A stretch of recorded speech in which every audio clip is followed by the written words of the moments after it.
a case study, a marketing analytics and data capabilities, decreasing cost per acquisition and increasing customer value through data-driven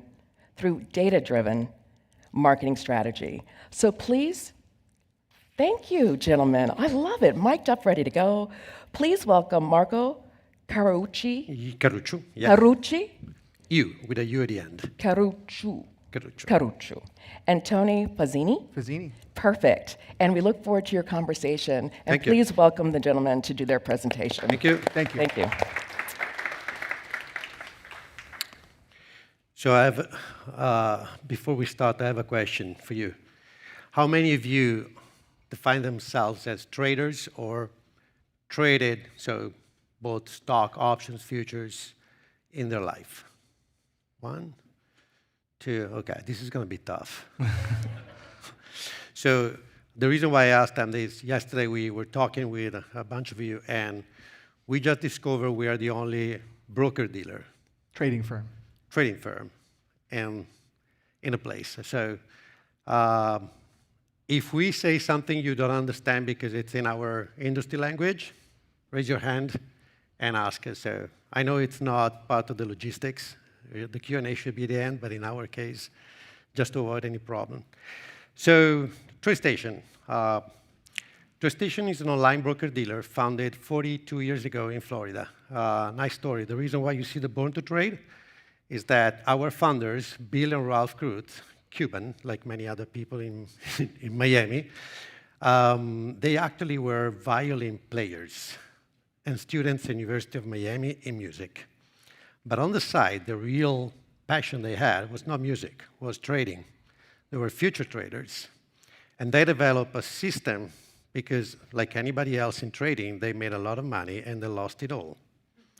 So, like many others, what they did is that they decided they wanted to solve the problem, and so they created a software that was able to, at that time, was able to do what institutions were used to do. So not only trade, but analyze, test, and backtest every single trade. And that's how TradeStation was born. And then they got so successful, they went public, and at one point, a large Japanese company called Monex, Docomo Monex today, which is, imagine like the Schwab of Japan, decided to acquire us back in 2011. They listed us, and we are here today. We're still part of the Monex group. My name is Marco Caruccio. I'm the VP of Marketing, and Tony Fazzini, Director of Marketing Strategy. We don't come from the financial industry at all. This is our first experience. We have been in TradeStation for about 5 years. I've worked for more than 20 years in the luxury industry, starting with Ferrari and many other companies in the space.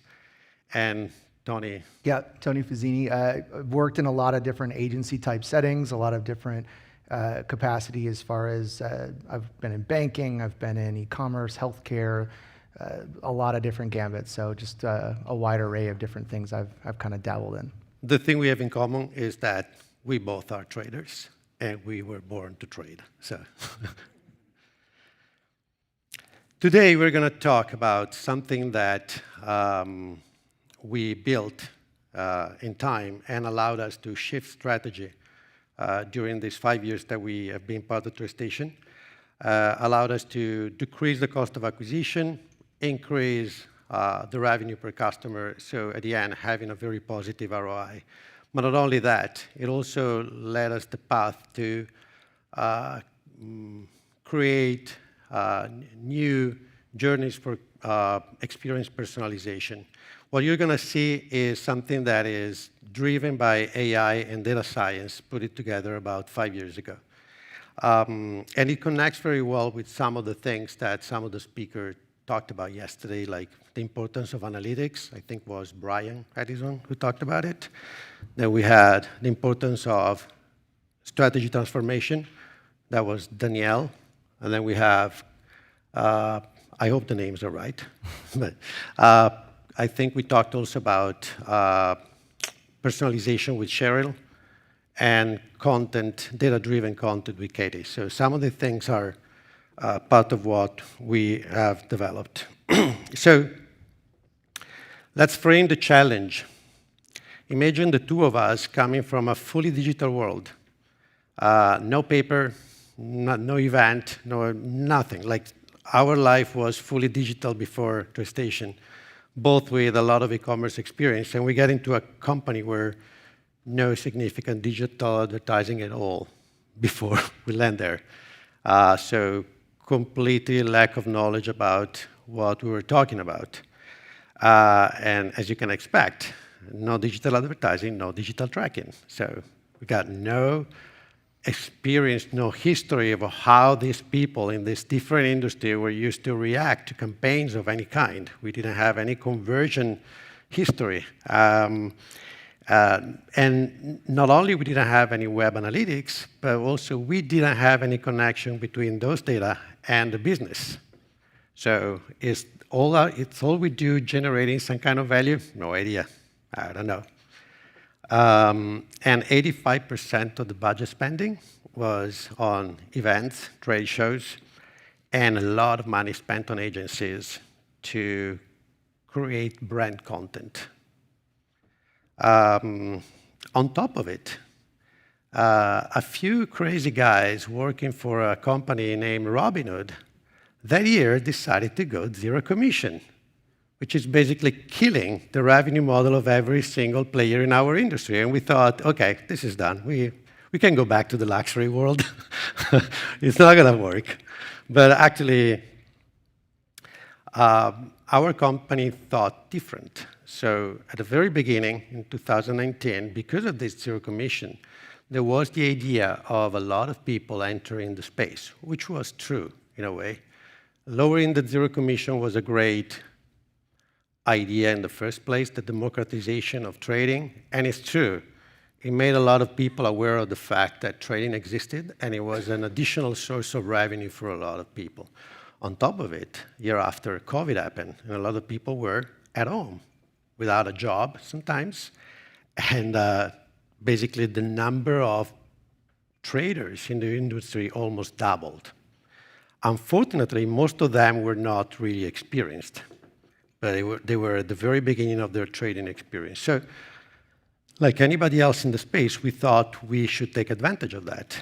But our audience was a very professional, experienced type of audience, a kind of a niche in the space. And even if that was our audience, we decided to go for the mass. And that's how we spent the first couple of years with a strategy of growing our accounts, our customer base. And all the media buying, fully digital, was based on what we have seen several times yesterday and what you do on a daily basis. Buyer personas, social demographic profiling, age, job, liquid net worth, and stuff like that. So everything that was helping us to define a lookalike audience and buy digital spaces, search, social media, display, etc. And it worked. We hit the targets on the account acquisition. And there was a decent volume of trading because we were still under the COVID period, and people, even if they were losing money, but they were still trading. So on our side, we could see a little bit of value on it. But when the COVID ended, people stopped trading because now they could go to restaurants and, much better. And so we saw the dropping in trading, and especially from the newcomers, while the old ones were still trading with the same volume. So company rethought the whole strategy, and we went back to our roots. So we should focus again, rather than the customer base growth, let's go back to the revenue generation. And how do we, so our executives say, okay, guys, now you go, your marketing, you find out who are the people generating the revenue, you find them on the market, and you bring them here. And we watch ourselves, oh, that's easy. Yeah, we can do that. And I mean, in a way, it was easy, because I come, for example, from an industry, the luxury world, where that's what you do. You find people with a high capacity of purchasing, high value people from an economical standpoint that are capable of buying super valuable objects. And, but in this space, we started analyzing things. And the first thing we decided, how can we optimize the campaigns to get these people in? And so, as usual, like I think it's the process of a lot of us, let's look at what we call the customer conversion experience. A lot of people call it the funnel. I think it's nicer to call it the customer conversion experience. And how important is to develop your attribution model on that. So what are the channels that people use? What are the campaigns?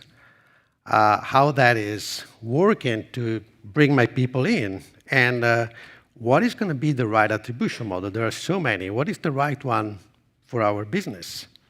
And are the data structured enough? I think we heard a lot yesterday about the importance of data. And I say, we were in a good space, especially because in the 2 years before, we worked a lot for that. That's most of what we had done in the first 2 years was to develop this data. But looking at the data, we found something that was kind of a big business dilemma. So the people we're looking at are sophisticated traders. And an idea of who these people are, very difficult to identify them from a social demographic profile. We have traders, high revenue generating traders that span from 25 years old to 75 years old with a flat distribution. Not that I have a spike on 45, no, flat distribution. It's true, 80% male and 20% females, but still, I mean, we're talking about 80% male, it's still not good to build a persona, right? And then you go into the job and profession. Nothing majors come out. Okay, let's go to the household income. Same at the age.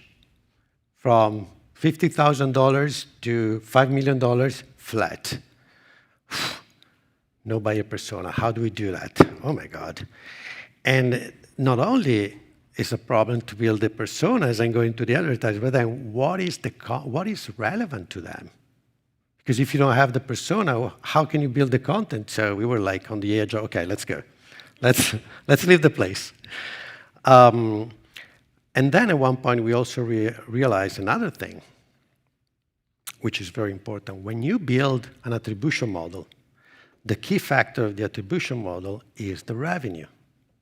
So it's like you build all your campaigns, and you decide which is the, let's call it marketing mix or funnel mix, that provide the best revenue at the end of the experience. Now, that's the other challenge in our let's call it industry as an online broker-dealer. We come from a transactional world. So if you buy a car, you're going to pay the car. I'm going to get the money as soon as you sign the contract, transaction. And I know exactly what happened in real time. I'm able to connect the reason why you came here, the campaign, with the revenue that I generated. When you're working on online broker-dealer, the conversion happens when you open your account and fund it. But now, the real revenue comes when you start trading. So I might have no revenue at all for 6 months because it takes time. We are not Robinhood, where you just buy and sell. Our platform is a very highly complicated platform for professional traders. So people have to set up the software. We have software engineers. We have concierge-like service to help people set up the platform. So we go from, in the best cases, we go from 2 weeks, but up to 6 months. And that was the perfect storm, because no matter how much tracking we had in place and how good we were, still, we were not able to connect to the revenue. And the new strategy was revenue generation. So, and at that point, again, really frustrated. But then we started thinking about it and said, what if we somehow can find a way to predict the revenue as soon as they completed the application? So how many of you, probably, you're not familiar probably with an application in trading? Basically, when you open an account with us, you have to go through an application. It's a questionnaire. Most of the questions, I would say probably 80% of the questions are required by the regulators, like FINRA and SEC. So there are a bunch of questions related to you, and all these questions are designed to understand your competence, your experience in trading, and your style. If you're going to be holder, if you want to speculate, if you're a risk person, risk taker, risk averse, and stuff like that.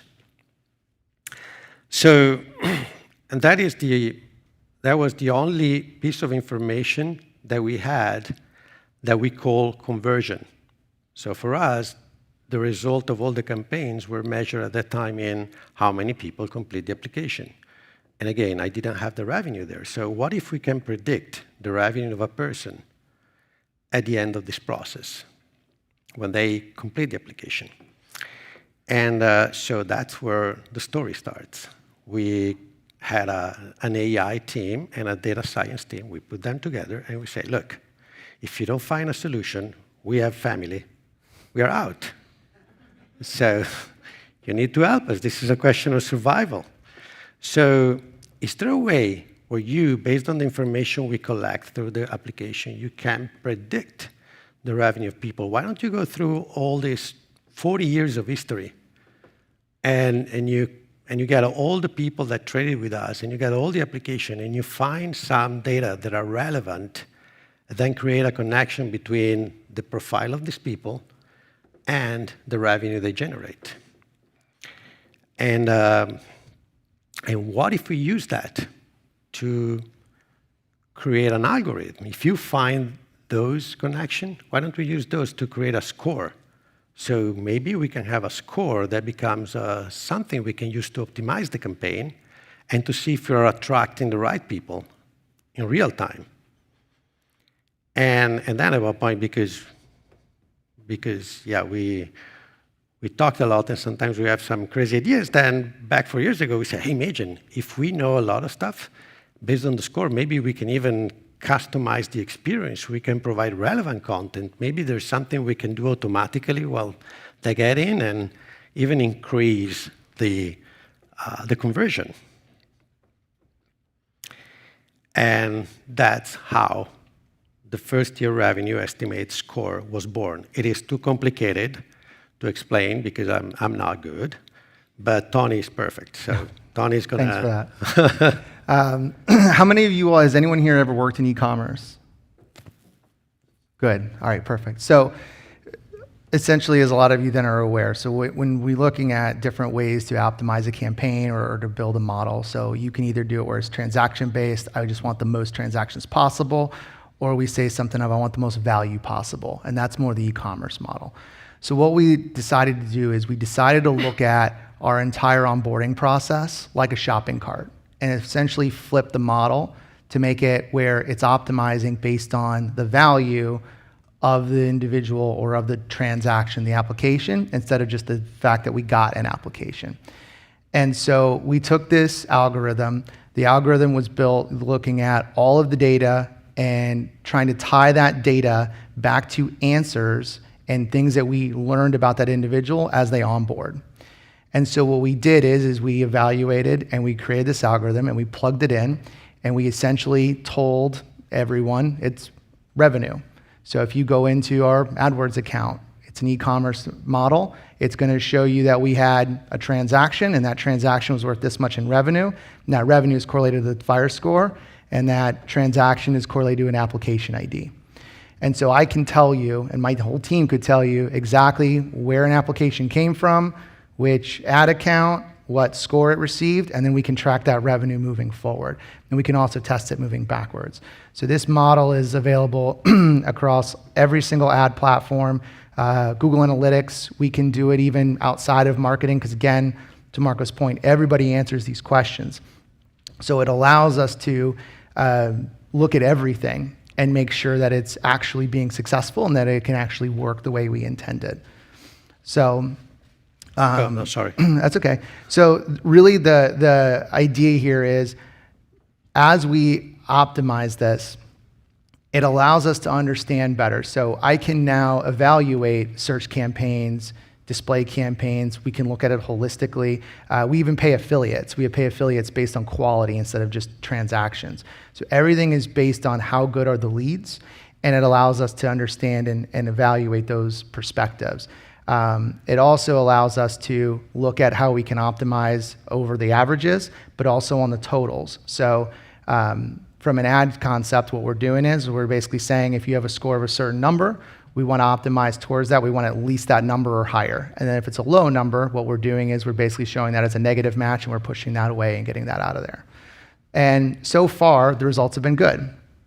So as Marco had said, we started this about 3.5 years ago is when we really started to explore and test this. And so the first full year, we had kind of our benchmark, and then from there, we've tried to increase, and we've increased some more. And while the average still kind of flatlines, it's hard with average. You're always going to get some low quality people from different things. You're going to get some better quality people from other things. But we're able to see the number of individuals that had a minimum score that we wanted to see. And that's really the focus where we set the team, right? We say, we at least want 100. If we can get an individual with 100, that's what we want, or higher. And so we optimize towards that score, and that's what we're looking to really grow, is that number, as that's where we see the most revenue come from, are those people that score at least 100. And so our best customers, about 75% of them, are getting at least that 100 score. So it has allowed us to try to figure out, how to use that number and apply it in different ways. And from there, we really are now looking to optimize the score. So we're constantly now evaluating, are there new attributes we should add to the account opening process? Are there different components that have shifted in their value? How can we leverage and how can we make this thing more sophisticated and smarter? So as this thing grows, or as we start to get more data, can we fine tune it or tweak it? I will say, even in 3 years, it hasn't changed a lot.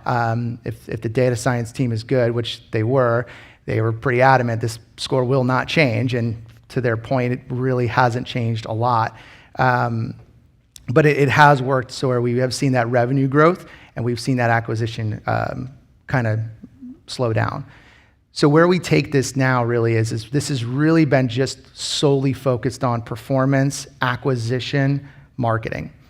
And so what we're now trying to do, to Marco's point, is trying to figure out, how do we take this and bring it into the next level? So do we now start to customize and personalize campaigns, or how can we take this and apply some of the revenue things we've learned and understand better maybe platforms or different needs that they might have? Because when you're in a niche or boutique style business like we are, that personalization component is everything, right? So if I treat you like everyone, you're not going to think it's very interesting. So that's really where we're focused now, is to try to take those individuals from purely driven from an acquisition standpoint, and now trying to convert them as we look down the funnel.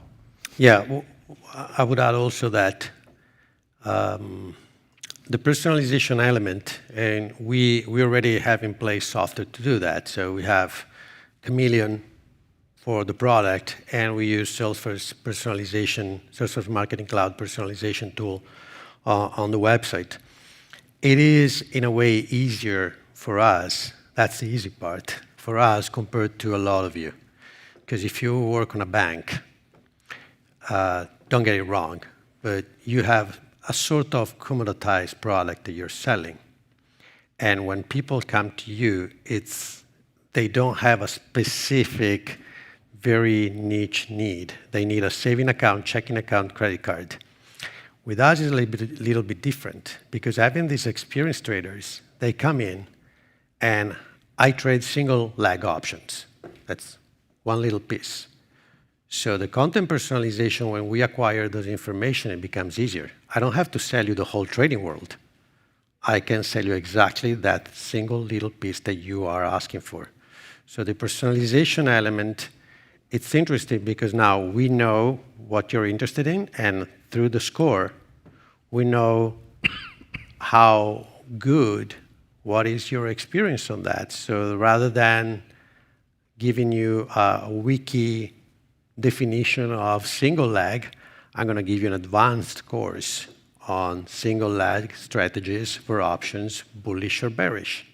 So that part, in that sense, the FIRE score helped us a lot in understanding the depth of experience and the relevant needs of our audience. I would also mention that internally, it's a discussion that I heard several times yesterday. I don't want to come out with the wrong words. I'm Italian, so this is not my mother language, you know. So, but I think you experience that a lot of time. When we talk to executives about what we do, they have a limited knowledge of what we do. And the way the brain works, it needs easy things. If we explain all this to our executives, it's going to be a nightmare. Some of them understand, some others not. So the FIRE score, once you say, hey, the FIRE score, it's easy. The lower, the worse, the higher, the better. And it works. Data science proved it. Now that's what they know. Now with the FIRE score, you can go back and have conversation. Now it became a driver of conversation. So now the executives are coming to us and they feel so cool in saying that, hey, how is the FIRE score of this campaign? And it facilitated the conversation between us and the reason why we do things. And if they ask, is this campaign working? Yeah, it's working pretty good. You see, the FIRE score is 120 compared to the other one, it was 100. Oh, okay, good. That's all they say. In the past, they would have said, oh, did you try changing the color? Did you change a little bit the logo? Did you change the image? Because everybody think they are marketers somehow. And when you bring the discussion on something based on numbers and that looks sophisticated enough to be trustable, then it creates a very positive and constructive conversation. So, Questions? questions. Look, 7 minutes. Oh, we're doing good. Yes. Wait, I'll bring the mic over.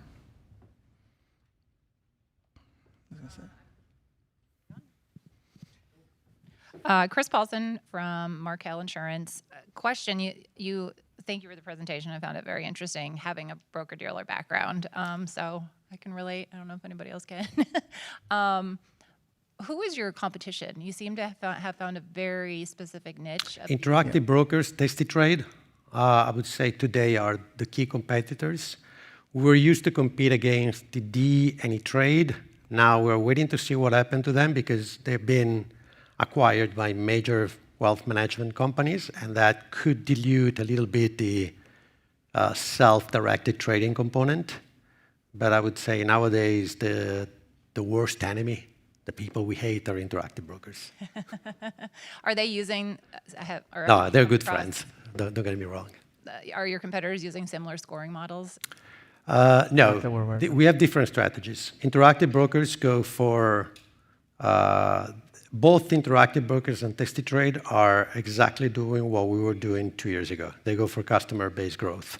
Actually, they came out recently with something that sooner or later I hope the regulators put their eyes on, which is now you can even trade events. So you can trade on who's going to win the election. So they have derivative products on who's going to win the election. It's something that we will never do because we know that the regulators would kill us. We are too small. So they're going to get us fined immediately. Thank you. Yeah. No, you're fine.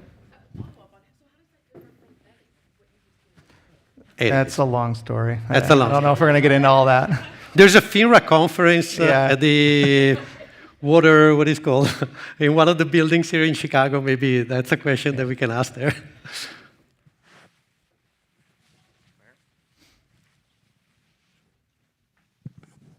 When you started, how accurate was your data, and how And then how long what was your rate of improvement? Yeah. So 5.5 years ago, like Marco said, when we started, the data was abysmal. Absolutely could not be touched, could not be used. It took probably a year of doing nothing but making sure we could clean it. And we started small and then worked our way over into more and more pieces of the data. And it wasn't a matter of it being clean or not. It was poorly defined and therefore often misinterpreted. And so the biggest component was, what is this number? What does it actually mean? So if I say options level, what does that mean? Does it actually mean the level of the person? And I mean, there's so many variations. So it was a year of just nothing but clean. And then from there, we really started to then focus. And then after we had the transition, as Marco mentioned, that's when we started to try to put it to use. But it took a bit of time to get everything where we needed it before we could actually get started. Especially the tracking, and especially if you come from, you work in a company where there's been several leadership changes, even if they adopted some of the tracking, but take your Google Analytics profile, which is probably the easiest world to work on. Depending on how you set up the campaigns, the account, and some of the key things, all things might change, and the perspective on how your work is doing could be completely different. Yep.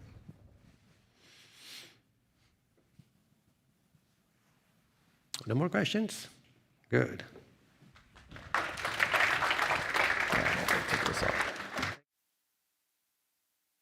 Thank you.